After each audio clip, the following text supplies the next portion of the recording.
शुक्रिया मोहतरम चेयरमैन साहब, आपने मुझे बोलने का मौका दिया।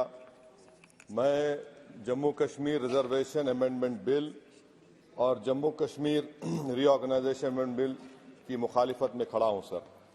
ये दोनों बिल हमारे आइन के खिलाफ हैं और दूसरा जो बिल है sir Jammu Kashmir reorganisation amendment bill, ये ना सिर्फ हमारे आइन के खिलाफ है बल्कि रिप्रेजेंटेशन ऑफ पीपल एक्ट 1952 के भी खिलाफ है। सर यहाँ पर क्योंकि वक्त बहुत कम है, मैं इस कम वक्त में इस ऐवान के सामने इस बात को रखना जरूरी समझता हूँ कि जिसमें कहा गया कि डिस्प्लेस पर्सन का जो डेफिनेशन दिया गया है, इसमें मैं हुकूमत से जानना चाहता हूं कि क्या यह बात सच नहीं है कि 1989 में कारण में, करना में, पूंछ में, रजौरी में जब फौज हमारी वहां पर गई थी तो 28 गांव के लोग हमारी वतन अजीज की सरजमीन छोड़कर पड़ोसी मुल्क में चले गए। और आज तक 2001 का सेंसस, 2011 का सेंसस ये कहता है कि अनइनहैबिटेटेड गांव है। क्यों नहीं हम उनके लिए प्रोविजन रख रहे हैं? और ये रखना जरूरी है। और जितने वहां पर गए हैं ये मुजफ्फराबाद में रहते हैं, 40,000 के करीब, जिसमें सिर्फ 3% कश्मीरी हैं, बाकी सब गुज्जर और पहाड़ी हैं। इन्होंने हमारी फौज को जमीन दी और आप उनको भूल रहे हैं और सिर्फ उन्हीं लोगों के लिए प्रोविजन रख रहे हैं जो इनको आप नजरअंदाज कर रहे हैं। दूसरी बात यह है सर कि आप नॉमिनेशन करेंगे, नामजद करेंगे। कौन नामजद करेगा? एक अवाम की मुंतखबशुदा हुकूमत की सिफारिश पर एलजी नॉमिनेट करेगा, नामजद करेगा, या फिर दिल्ली से नामजद करेंगे? तो आप यहां से कंट्रोल कर रहे हैं।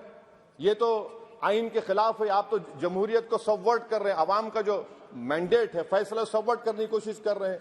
और तीसरी बात सर, मैं ये जानना चाह रहा हूं कि आखिर क्या वजह है कि आप ये रिजर्वेशन क्यों करना चाह रहे हैं कश्मीरी पंडित के लिए? नाम तो लीजिए कश्मीरी पंडित का आप। और अगर आप ये करना चाह रहे हैं तो बताइए सिक्योरिटी थ्रेट कश्मीर में है या नहीं है? आप कहते हैं कि कोई सिक्योरिटी थ्रेट नहीं है। जब सिक्योरिटी थ्रेट नहीं है तो फिर आप नॉमिनेशन क्यों करना चाह रहे हैं? आखिर क्यों आप 370 निकालने के बाद वहां पर हर महीना पाकिस्तान से दहशतगर्द आकर श्रीनगर में गोली मारते हैं, राजौरी में मारते हैं, हर महीना 5-5 लोग मरते हैं, कैप्टन मरता है, हवलदार मरता है, लेफ्टिनेंट कर्नल मरता है, तो आपका कौन सा नॉर्मलसी रेस्टोर किया? कुछ रेस्टोर नहीं किया। लोग, हमारे सिपाही मर रहे हैं, मगर आप बाजा बजा रहे हैं कि अमन हमने कायम कर दिया 370 को निकालकर। सर जम्मू के डोगरा लोगों का बहुत बड़ा नुकसान आपने कर दिया। 112 राइस मिल थे, अब सिर्फ 6 राइस मिल बचे हुए हैं। बताइए आपने कौन सा बड़ा तीर मार दिया 370 निकालकर? पूरा पंजाब से लोग आकर जम्मू को टेक ओवर कर रहे हैं। वहां का पॉलिटिकल इक्विलिब्रियम आपने डिस्टर्ब करके रख दिया। चेंबर ऑफ कॉमर्स के रोज लोग रहे, सेक्रेटेरिएट आप मुंतकिल करते थे अभी विंटर में, पूरा जम्मू की इंडस्ट्री को आपने बर्बाद कर दिया, पूरे होटल खाली हैं। तो और आखिरी बात सर, मैं हुकूमत से जानना चाह रहा हूं कि एक आपके इंडस्ट्रियल एस्टेट में एक कमरा आपने बनाया है क्या? बताइए भाई, अंबानी साहब है, अदानी साहब है, टाटा साहब है, सब है, आपने एक कमरा नहीं बनाया वहां पर। एमओयूज तो करोड़ों रुपए के हो गए। आपने ख्वाब तो इतने दिखाए मगर वो बेचारे वो ख्वाब तो पूरे नहीं होते कश्मीर के लोगों के लिए। जम्मू में करके दिखाइए, श्रीनगर तो दूर की बात है सर। और आखिर में मैं हुकूमत से जानना चाहता हूं कि इलेक्शन कब करवाएंगे? 24 का इलेक्शन तो आप करवा लेंगे। आपने जेरीमैंडरिंग करके आपने कॉन्स्टिट्यूंसीज बना दिए वहां पर, मगर अब भी आपको डर हो रहा है। आप जम्मू में नहीं जीत पाएंगे, बता रहा हूं आपको। वैली तो दूर की बात है, वैली तो मुझे यकीन है कि नेशनल कॉन्फ्रेंस और सब लोग निकाल लेंगे। जम्मू भी लूज करेंगे आप। अरे हाँ, आपकी हमारी डील नहीं हुई है, बोल देंगे डील हो गई। हमारा हाल तो लैला का हो चुका है।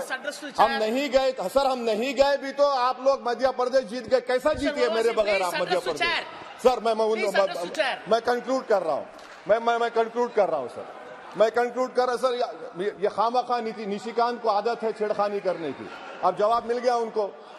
तो सर मैं हुकूमत से जानना चाह रहा हूं कि आप असेंबली के इंतखाबात कब करवाएंगे और आप क्यों लद्दाख में उनको सेफ्टी दे रहे हैं? आपने 370 निकाला क्यों? लद्दाख का इलेक्शन तो आप हार चुके हैं वहां पर लोकल बॉडी का।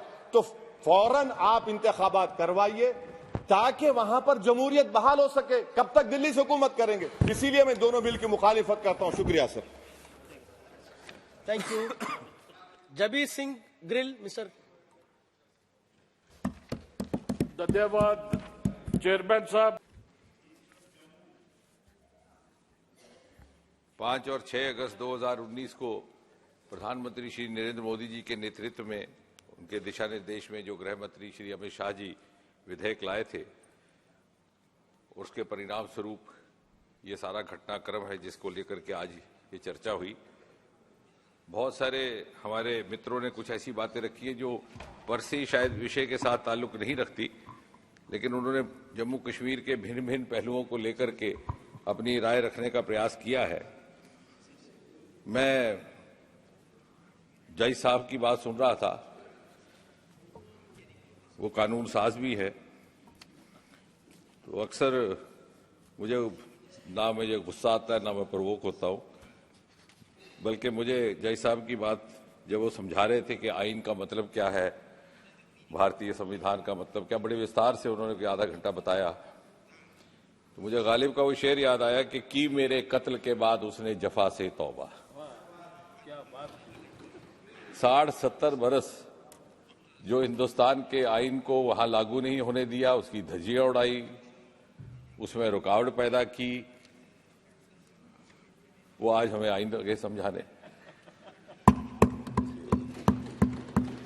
और समझाने उनको लगे कि जिन्होंने 3 पीढ़ियां खपा दी सिर्फ इस संकल्प को लेकर के और जीवन समर्पण कर दिया कि हिंदुस्तान का आइन जम्मू कश्मीर में उसी तरह लागू हो जिस तरह से कि बाकी मुल्क में।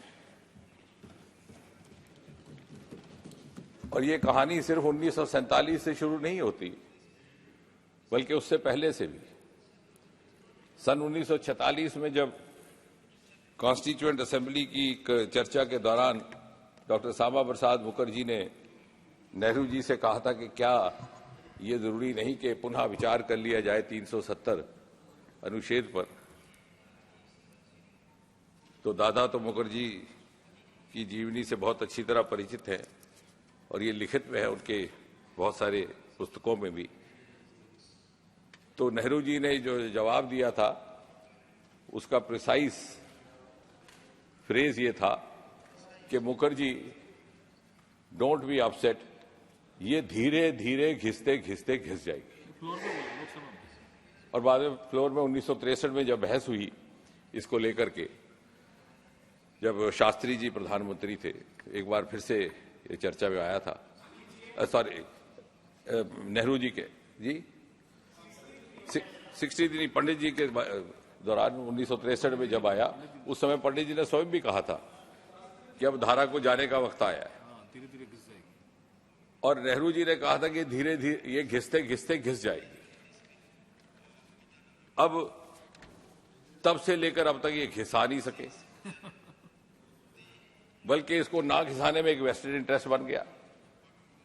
ये कायम रहे उसी में, उनको लगा कि हमारी पीढ़ी दर पीढ़ी पारिवारिक प्रभुसत्ता चलती रहेगी, और उसको अगर घिसाने का काम जो नेहरू जी से अधूरा रह गया था वो मोदी जी ने किया, तो हमें तो धन्यवाद करना है मोदी जी का।